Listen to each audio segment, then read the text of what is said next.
कालपासून प्रसार माध्यमामध्ये जे व्हिडिओ प्रसारित होत आहेत सोशल मीडियावरती आणि प्रसार माध्यमात, ते सर्व व्हिडिओ सोशल मीडियामध्ये आणि प्रसार माध्यमामध्ये पसरविण्याचं आणि दहशत पसरविण्याचं काम दादा खिंडकर नावाच्या चोर, दरोडेखोर आणि जो वाल्मिक कराडपेक्षाही मोठा हक्का आहे हा दादा खिंडकर, गेल्या 7 वर्षापासून त्यांनी बाबळवाडी, बेलवाडी, बेडूकवाडी या तिन्ही गावामध्ये त्याच्या दहशतीच्या माध्यमातून धुमाकूळ घातलेला आहे।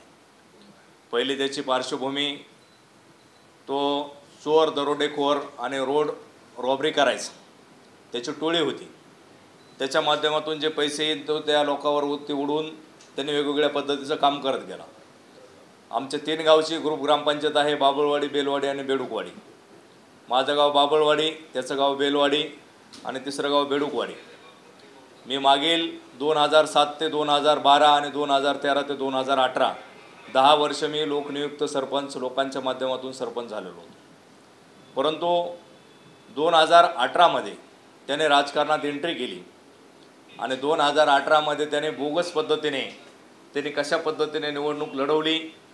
त्याचं गाव बेलवाडी आहे, बेलवाडीवरती हा पूर्ण चोरी, दरोडेखोर, रॉबरी असल्यामुळं त्या लोकांना दहशतीखाली घेऊन 2018 पासून आजपर्यंत बेलवाडी गावामध्ये लोकांना मतदानाचा अधिकार मिळालेला नाही। लोकांच्या बोटाला फक्त शाई लावायची, ह्याचे 8-10 पोरं असणार, त्यांनी मतदान पेटीचं बटन दाबायचं आणि वोटिंग त्यांना पूर्ण होणार। ह्या पद्धतीचं जे लोक आम्हाला मतदान करणार आहेत किंवा दुसऱ्याला मतदान करणार आहे त्याला रात्रीच जाऊन बंदूक लावायची आणि त्यांना सांगायचं जर एक बी मतदान गावातलं त्याच्या स्वतःच्या गावामध्ये सुरुवातीला दहशत, त्याचं माझं गाव वेगवेगळं आहे, परंतु ग्रामपंचायत ही ग्रुप ग्रामपंचायत आहे आणि त्या लोकांना दहशतीखाली घेऊन जर एकही मतदान विरोधात गेलं तर तुम्हाला जीव मारून टाकणार, अशा पद्धतीचं धमकी देऊन त्यांनी ती निवडणूक लढवली। जवळपास 33 गावाच्या नावं मतदार यादीमध्ये त्याने समाविष्ट केले। ते कसे केले तेही सांगतो तुम्हाला। त्या लोकांचे संबंधितांचे आयडेंटिटी कार्ड वगैरे घेऊन त्यांनी डुप्लिकेट ऑनलाईनवर दाखल केलं आणि मतदार यादीत त्याने नाव लावलं। तेवढ्यावरच तो थांबला नाही तर 17 अल्पवयीन मुलांचे, जे की 7वी, 8वी, 10वीला मुलं शिकतात, त्यांचे नाव मतदार यादीत लावले आणि अल्पवयीनला त्यांनी त्या ठिकाणी मतदार केलं आणि फक्त 4 मतांनी तो निवडणूक त्या ठिकाणी ती जिंकला।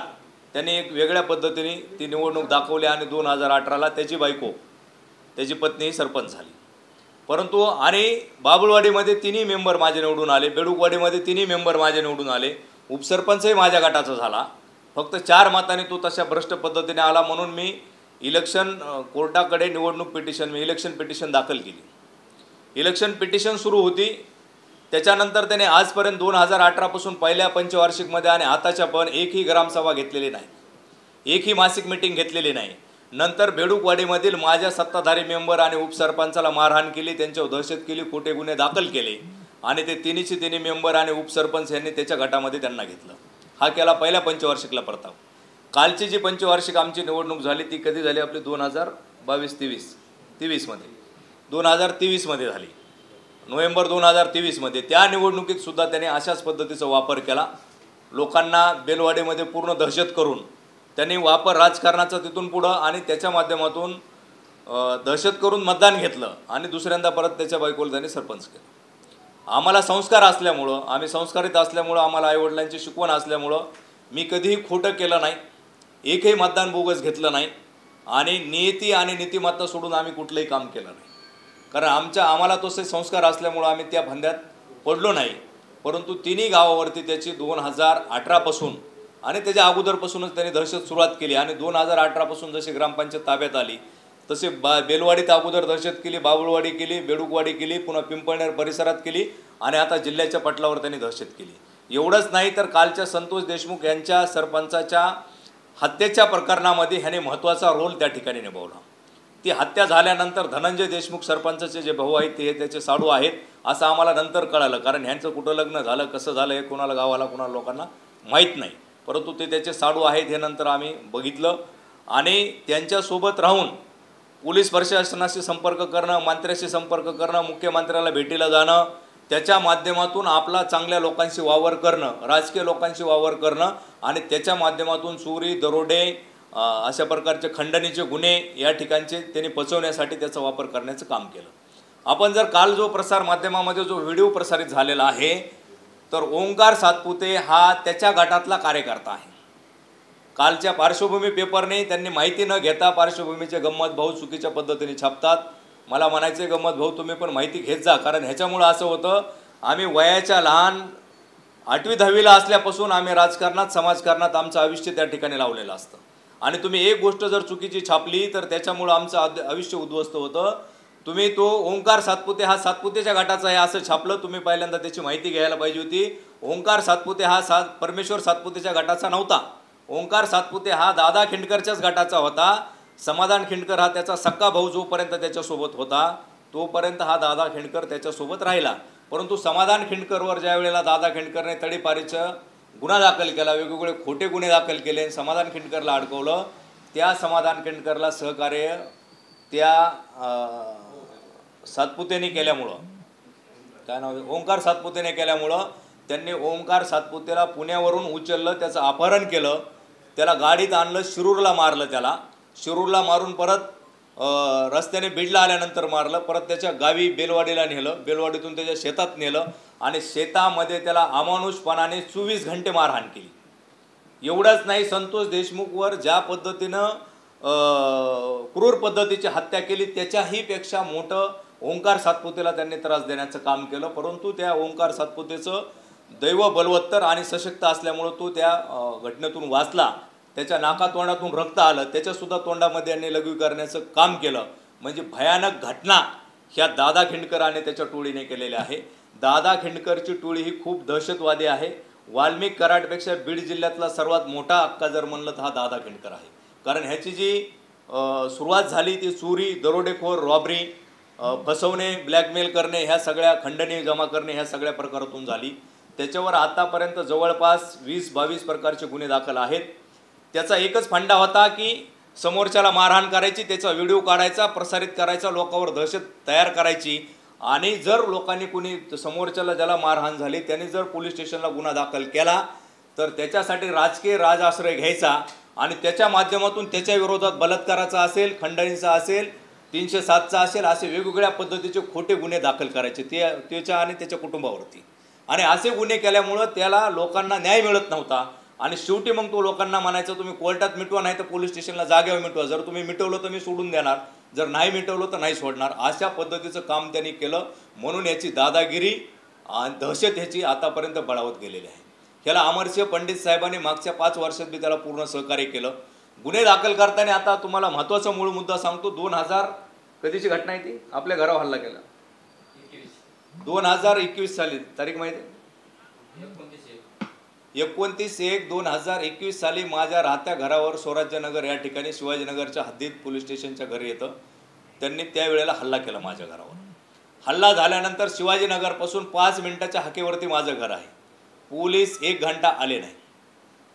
आल्यानंतर दादा खिंडकरने एवढा क्रूर हल्ला केला, त्यावेळेला माझ्या घरच्यांनी घरातल्याने मी गच्चीवर माझे पाहुणे मावस भाऊ आलते, मी त्यांच्याशी बोलत 3ऱ्या मजल्यावर बसलो होतो आणि खाली दार उघड आहे काय मी भीतीने मी डिप्रेशनमध्ये गेलो, परंतु घरच्यांनी आमच्या दाराला कड्या लावल्या। ह्या हरामखोराला त्या दिवशी घराच्या दाराच्या कड्या उघडल्या नाही, दार तुटलं नाही, नाहीतर ते त्या दिवशी आमच्या घरात काय हत्याकांड झालं असतं हे मी सांगू शकत नाही किंवा तुम्ही ते चित्र बघू शकत नाही। ही सगळी परिस्थिती सत्य असताना ह्याची पोलिसांना आम्ही तात्काळ शिवाजीनगरला त्या दिवशी गुन्हा दाखल केला आणि शिवाजीनगर पोलीस स्टेशनला गुन्हा दाखल केल्यानंतर मी 10 लाख रुपयाचं त्यांना बक्षीस ठेवलं अवार्ड की तुम्ही तात्काळ आरोपींना अटक करा, परंतु शिवाजीनगर पोलीस स्टेशनचं पथकसुद्धा त्या ठिकाणी त्यांना अटक करायला निघलं, परंतु पिंपळनेर पोलीस स्टेशनला भुतेकर नावाचे API होते, त्यांनी भुतेकरला म्हटले की आम्ही आरोपीला अटक करण्यासाठी निघलो, तर भुतेकरने सांगितलं त्याच्यावरती राजकीय दबाव येत आहे आणि तुम्ही DYSP साहेबाला विचारा आणि DYSP साहेबाला विचारलं, त्यांच्यावर राजकीय प्रेशर आल्यामुळे त्यांना उचलण्यास नकार दिला, त्यांना अटक केली नाही आणि म्हणून आरोपीची मगरुरी त्याच्यामुळे एवढी वाढली की आरोपीने आम्हाला एवढी मारहाण केलेली असताना माझ्या घरावर एवढा मोठा जबरदस्त त्यांनी त्या ठिकाणी अटॅक केला, दरोडा टाकण्याच्या तयारीने, दरोडा आणि जीव मारण्याच्या उद्देशाने अटॅक केला, परंतु त्यात आम्ही कोणी सापडलो नाही सुदैवाने। आणि त्यांनी जी माझी सफारी गाडी होती खाली घराच्या समोर उभा केलेली, सफारी गाडीचा अक्षरशः सुत्तूर, तुमची कत्ती, तलवार खंजीर, रिव्हॉल्वर अशा वेगवेगळ्या पद्धतीचं त्यांनी त्यांच्याकडे हत्यार होते. तुम्ही आपण व्हिडिओमध्ये जर बघितलं कशा पद्धतीचे हत्यार आहेत त्यांच्या हातात तुम्ही त्या ठिकाणी बघू शकतात. ज्या पद्धतीने आतंकवाद्याकडे हत्यार नाहीत, दहशतवाद्याकडे नाहीत, हा दहशतवादी आतंकवादी हा दादा खिंडकर इतका फोफावण्याचं काम म्हणजे त्याला पोलीस प्रशासन जिम्मेदार आहे आणि राजकीय आश्रय त्यांनी ज्या ज्या लोकांचा घेतला ते सुद्धा ह्या गोष्टीला जिम्मेदार आहे. त्याचं कारण असं आहे, त्या घटनेमध्ये आमच्यावर एवढी घटना होऊन आम्ही त्याच्यावर गुन्हा दाखल शिवाजीनगरला केल्यानंतर तो तिथून उठला आणि पिंपळनेर पोलीस स्टेशनला जाऊन सेम आमच्यावर 40 लोकांवर त्याने FIR केला. खोटा कसा केला? खोटा FIR आमच्या 40 लोकांवर दाखल केला. दुसऱ्या दिवशी स्वतःच्या पत्नीला शिवाजीनगर पोलीस स्टेशनला पाठवलं. राजकीय नेत्याचा राजाश्रय घेऊन त्यांनी शिवाजीनगरला सेम केस आमच्यावर जशी केली त्याच्या बायकोला मी पेट्रोल त्याच्या अंगावर टाकलं आणि रिव्हॉल्वर बंदूक लावली अशा आशयाची खोटी फिर्याद शिवाजीनगर पोलीस स्टेशनला दाखल केली. घटना 1, फिर्याद 4, गुन्हे 4 हाफ मर्डर सारखे. ही परिस्थिती केल्यामुळं आम्ही पण डिप्रेशनमध्ये आलो. आमच्या गावातले लोक, तिन्ही गावातले लोक डिप्रेशनमध्ये आले आणि लोक म्हणले जाऊ द्या, हा याच्यामुळं गावाला खूप मोठा त्रास होऊ लागला आहे. तुम्हीच एक सामंजस्याची तुम्ही हुशार आहेत, सामान्य लोकांना घेऊन चालणारे आहेत आणि ह्याच्यात काहीतरी तडजोड करा. म्हणून आम्ही तडजोड करून त्या ठिकाणी गुन्हे आम्ही तिथं निपटवले. आणि तेव्हा बी मी म्हणलं की ह्याच्यातून तर ह्याला सुदैवाने सुदबुद्धी यावी आणि ह्याने परत ही गुन्हेगारी प्रवृत्ती बंद करावी. परंतु दादा खिंडकरची गुन्हेगारी ही काही केल्याने बंद झालेली नाही आणि पुढे चालून त्याला पैशाचं बळ मिळालं. त्यांनी सरपंच झाल्यानंतर MRJच्या माध्यमातून 10 कोटीचे बोगस मस्टर काढले. 10 कोटी रुपये त्याच्यामधून उचलले फुकट, लोकांची कुठली सही नाही.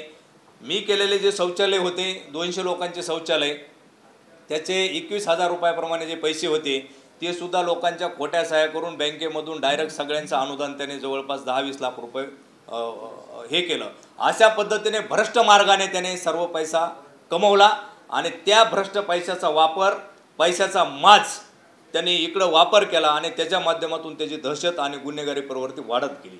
ह्याला कारण असं आहे की पोलीस प्रशासनाने ज्या वेळेला कुठलाही आरोपीला, कुठल्याही गुन्हेगाराला जात नाही, धर्म नाही, काहीच नाही. गुन्हेगार हा गुन्हेगार असतो, मग तो कुठल्या जातीचा असो. दादा खिंडकर माझेच, आम्ही 96 कुळी मराठा, तोही 96 कुळी मराठा आहे. मराठ्यामध्ये पहिल्यांदाच असली अवलाद जन्माला आली. या पद्धतीचा गुन्हेगार करणारा आणि परत स्वतःचंच खरं कसं आहे हे त्याने भासविण्याचा प्रयत्न आजपर्यंत केलेला आहे.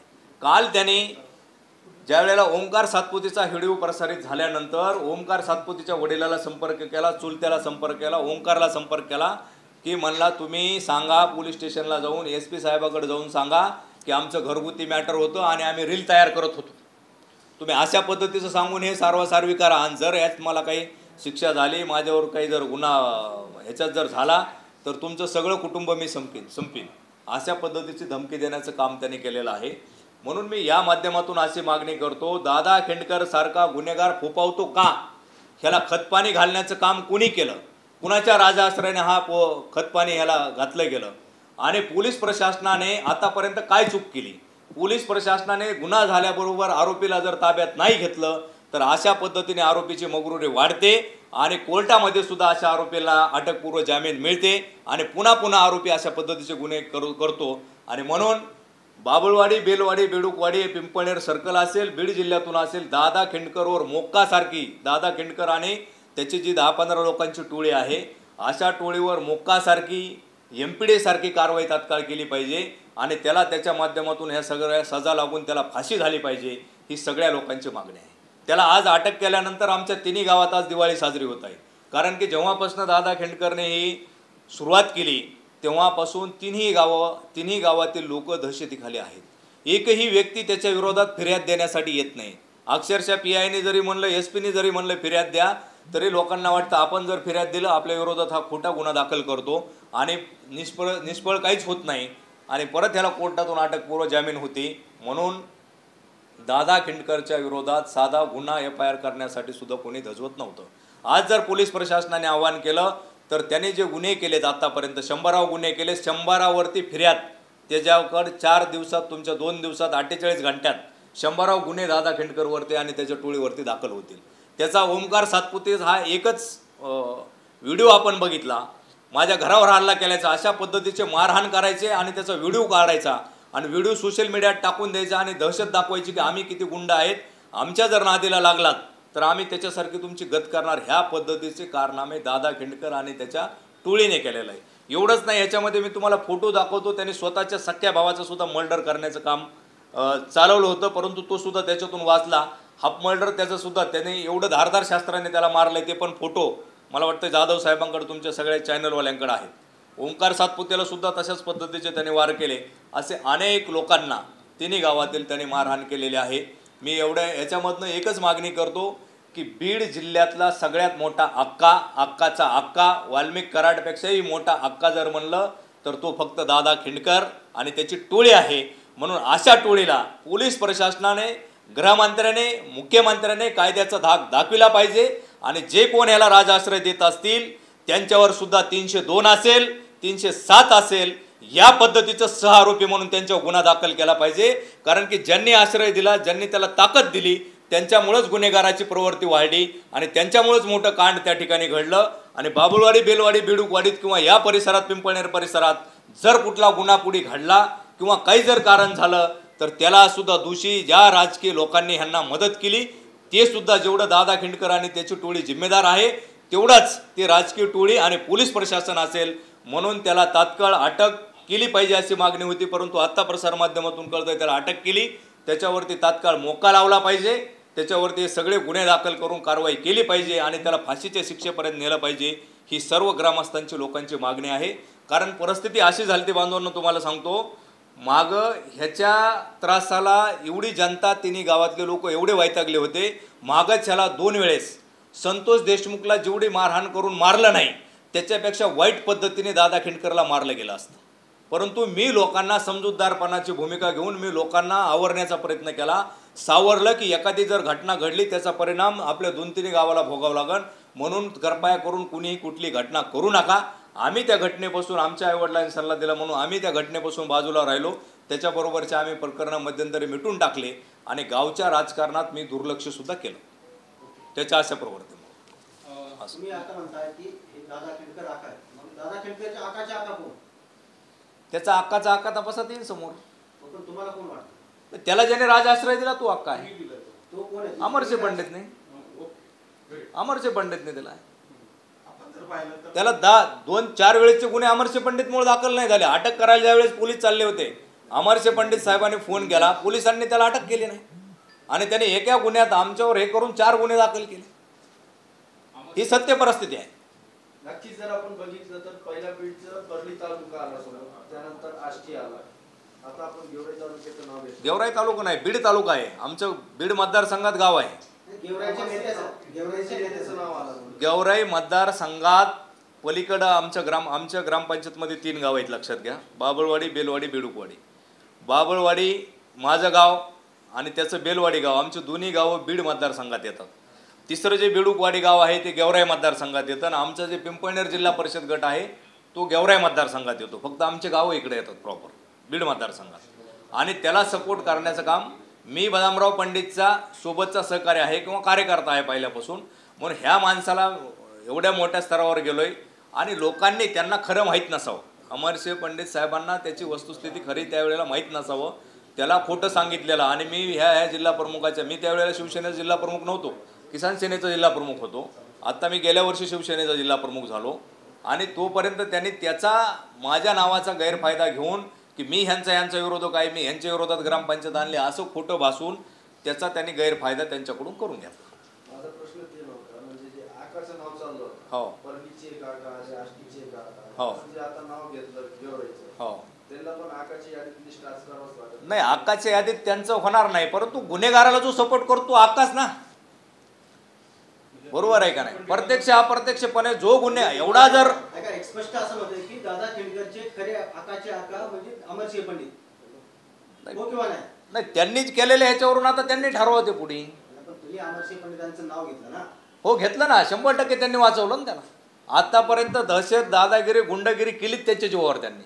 मग तुम्ही समजून घ्या कोण आहे त्याच्या हक्काचा हक्का.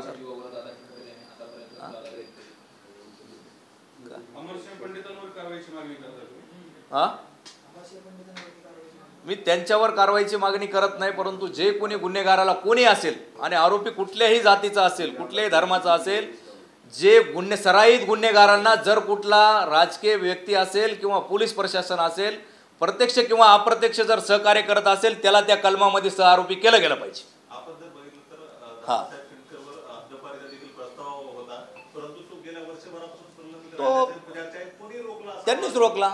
अमरसिंह पंडित साहेबांनी रोखला. तडीपाराचा प्रस्ताव होता त्याचा, त्यांनीच रोखला तो. ते तडीपारचे प्रस्ताव वगैरे काही पुरावे आहेत का? हो सगळे आहेत पुरावे. अमरसिंह पंडित एवढं सगळं करतायत, गुन्हेगाराला पाठीशी घालतात. हो त्यांच्यावर पण झाली पाहिजे ना कारवाई. हा त्यांच्यावर पण झाली पाहिजे ना कारवाई. होईल. त्यांच्या आता लक्षात आलं वाटतं, त्यांनी थोडं त्याला अलिप्त केलं असं मला माहिती ऐकायला मिळते. त्यांना पहिलं ते काय आहे हे त्यांनी जे खोटं सगळं भासवलं होतं. त्यांनी माझं एक सगळ्या पुढाऱ्यांना राजकीय लोकांना माझी एक विनंती आहे की बाबा तुमचे जे कोणी कार्यकर्ते असतील तर ते सराईत गुन्हेगारी तर तुमच्या जीवावर करीत नाहीत ना. तुम्हाला खोटं सांगून तर तुमच्या पदाचा सत्तेचा उपयोग समाजाला त्रास देण्यासाठी, दहशत करण्यासाठी, गुंडगिरी करण्यासाठी तर करीत नाही ना. ह्याची तुम्ही खबरदारी घेतली पाहिजे. आणि जो कोणी नेता घेत नसेल तो गुन्हेगार आहे, त्याला गुन्ह्यामध्ये टाका, सरळ टाका, टाकलं पाहिजे. जर अमरसिंह पंडितने त्याला जर सपोर्ट नसता केला तर दादा खेंडकर मागच जेलमध्ये सडत राहिला असता, आजपर्यंत सुटलाच नसता. एवढंच काय, धनुभाऊचा सुद्धा सपोर्ट घेतला त्यांनी. धनुभाऊचा सपोर्ट घेऊन त्याच्या भावावरची तडीपारी त्यांनी केली, त्याच्या भावाला मारहाण त्यांनी केली, सख्या भावाला. त्यांचा सुद्धा सपोर्ट घेतला ना. मग हे लोक सत्तेच्या माझापायी, सत्तेचा दुरुपयोग किती सामान्य लोकांचं वाटोळं करण्यासाठी, ज्या सामान्य जनतेच्या पुढे निवडणुकीमध्ये लोटांगण घालतात, हात जोडतात, पाया पडतात, त्या सामान्य जनतेला जर कोणी छळत असेल, कोणी त्यांच्या गुन्हा दहशत करीत असेल, गुंडागर्दी करत असेल, त्यांच्या जीवाला धोका पोहोचित असेल, इजा पोहोचित असेल तर त्या लोकांना आवर घालण्याचं काम हे लोकप्रतिनिधी करत नाही. अशा व्यक्तीचा मी धिक्कार करतो. मग तो कितीही कोणत्याही पक्षाचा असो, सत्ताधारी असो किंवा विरोधक असो, तशा राजकीय व्यक्तीला लोकांनी सुद्धा सामान्याने जोडे मारले पाहिजे. आणि पहिल्यांदा पोलीस प्रशासनाने सुद्धा जर तशाचा कोणी हक्क असेल त्याला पहिल्यांदा त्यांच्या डायरीवर नोंद आहे की ह्या व्यक्तीसाठी विचारा त्या भुतेकरला तुम्हाला कोणाचे फोन आले होते दादा खेंडकरला वाचवायला, एपीआयला. एपीआय भुतेकरने त्यावेळेस 10 लाख रुपयाची खंडणी घेतली, 10 लाख रुपये घेऊन त्याला वाचवलं त्याच्या प्रेशर खाली. त्याच्यानंतर भुतेकरच्या नंतर त्या ठिकाणी भारती नावाचा एपीआय आला, तो आता जालन्याला बदलून गेला.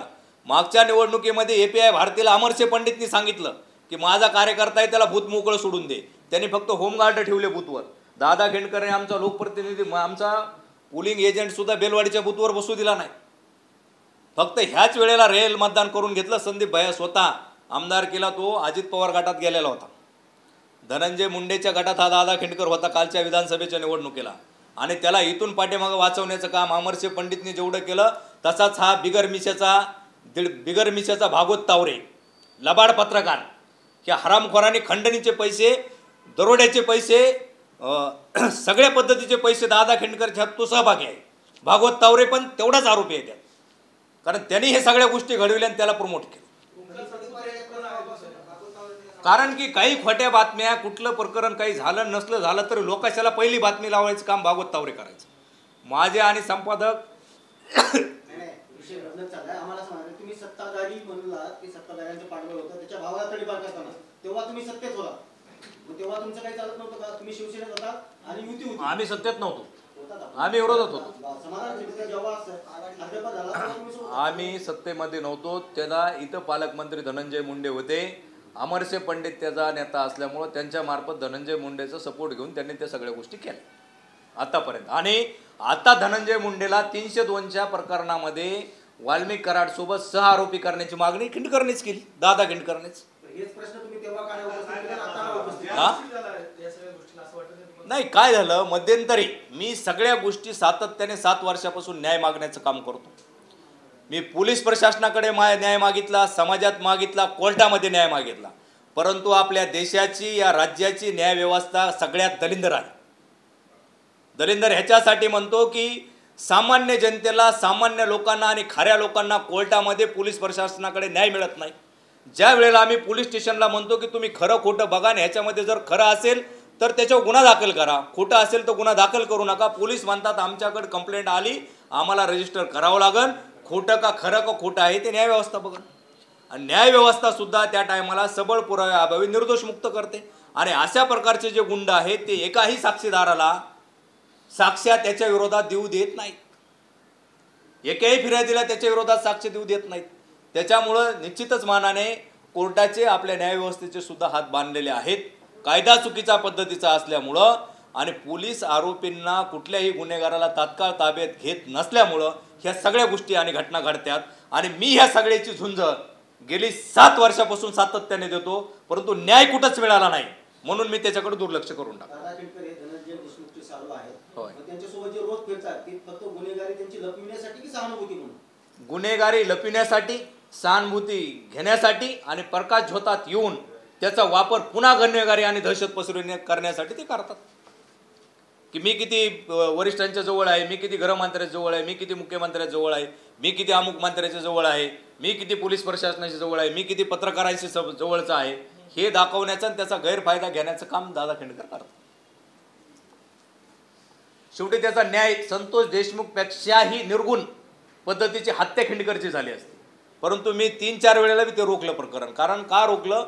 मी सज्ञान होतो, सुशिक्षित होतो, माझ्यावरती संस्कार आहेत आणि आपल्या कुठल्या स्वार्थामुळं कुठल्याही सामान्य व्यक्तीला एवढाही किंचितही त्रास झाला नाही पाहिजे म्हणून मी या सगळ्या प्रकरणातून माघार घेऊन मी विषय सोडून दिलेला होता. हत्या कोण करणार होतं एवढी गंभीर हत्या? लोक कदरून त्याच्या त्रासाला कंटाळून तुमच्याच गावातले? कोण लोक? नाही, 2-3 गावातले लोक कंटाळलेले आहेत. तुमच्याच ग्रामपंचायतचे? मी काय म्हणतो त्याची कुणीही एवढे आमच्या ग्रामपंचायत मधलेच हा.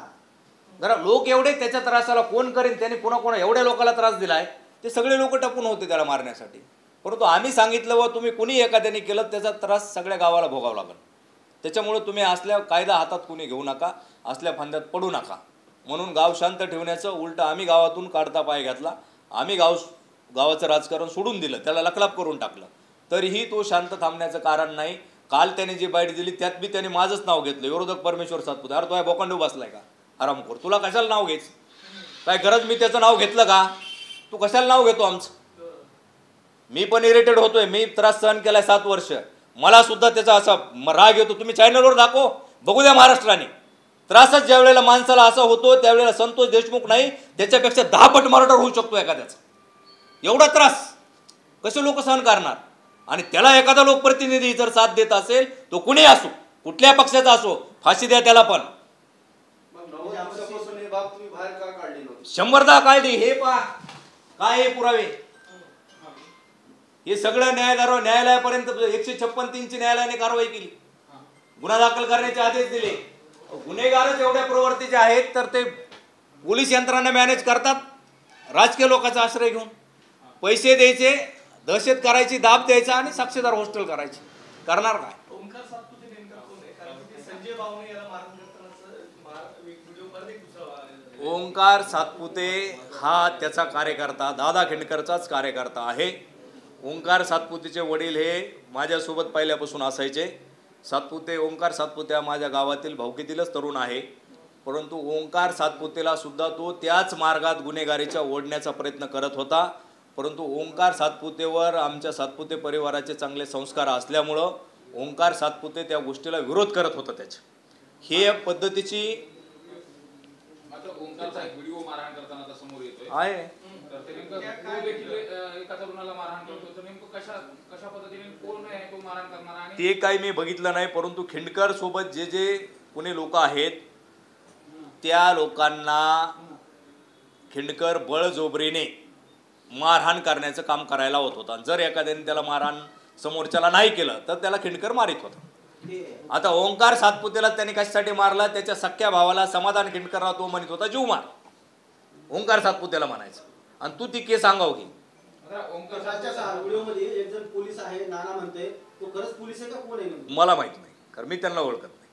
हा जो मी त्यातला फक्त ओंकार सातपुतेला मी ओळखतो. ओंकार सातपुते एका तरुणाला मारहाण करताना संजय बावणे नावाच्या तरुणाला तो त्यानेच दादा खिंडकरनेच व्हिडिओ बनवला त्याचा गेम करण्यासाठी खोटा. कधीच आहे तो? आता केला त्याने, अगोदरच असेल, पण त्यानेच त्याला मारायला लावलंय कुणी दादा खिंडकरने. कशासाठी? की ओंकार सातपुतेला गुंतवण्यासाठी. मग अशाच पद्धतीचा कायद्याचा दुरुपयोग करून दादा खिंडकरने आतापर्यंत जमवलेला खेळ. हा स्वतःवर आलेलं गुन्हेगारीचं त्याला प्रोटेक्शन घेण्यासाठी दादा खिंडकर अशा पद्धतीचे काम करतो.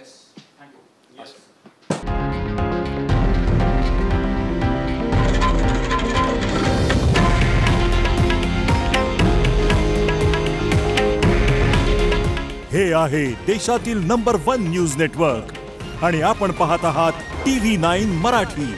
काळजी तुमची, हित महाराष्ट्राचं.